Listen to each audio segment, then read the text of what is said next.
আসসালামু আলাইকুম গাইস, আসছি রূপসী নারায়ণগঞ্জ মুরাপাড়া। এটা হচ্ছে আগে যে এই রাজা ছিল নারায়ণগঞ্জের, সে রাজার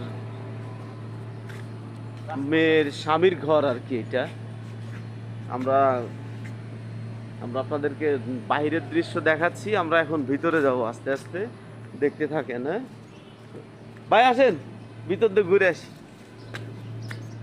আগের রাজাদের দেখেন কাঠ দিয়ে পাটাতন দিছে, দেখেন। হ্যাঁ, ডালাই আগের কাঠ দিয়ে পাটাতন সিস্টেম করে দিছে। কি সিস্টেম রে ভাই! হ্যাঁ, আর সেই সময়কার টাইলসও ছিল।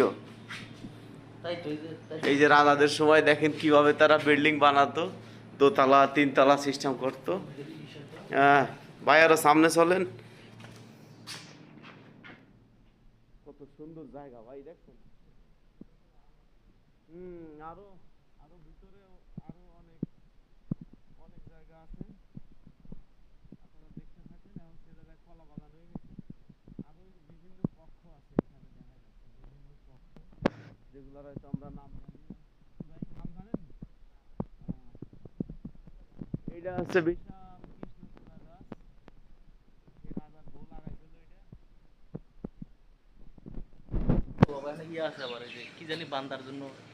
আরো ওই যে আগে ওই যে ওনাদের ওই যে বিভিন্ন কিছু বান্দার জন্য ওনারা আংটা সিস্টেম করে রাখছে, এখনো সেগুলো আছে। আরো আমরা এদিকে যাচ্ছি।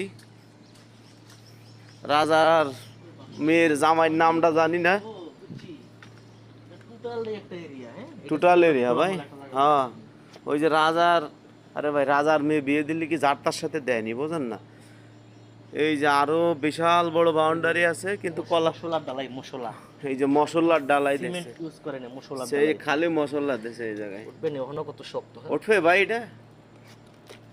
ইয়া আল্লাহ, মশলার তো ডালাই। অনেক অনেক বছর হয়ে গেছে ভাই। হ্যাঁ হ্যাঁ, তারপরে যে এখনো লাগে রয়েছে, এটা এখনো অনেক কিছু। ভাই ভিতরে চলেন।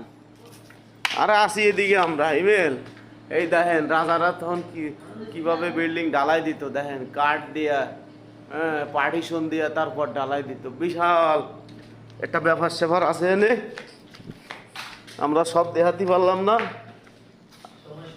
আর সময় স্বল্পতার কারণে মাঠ বলের বাইরে। এখন আমরা আপনাদেরকে নিয়ে যাব দোতলায়। এইখানে চমৎকার অসাধারণ, দেখেন কত সুন্দর সিঁড়ি করছে সেই সময়।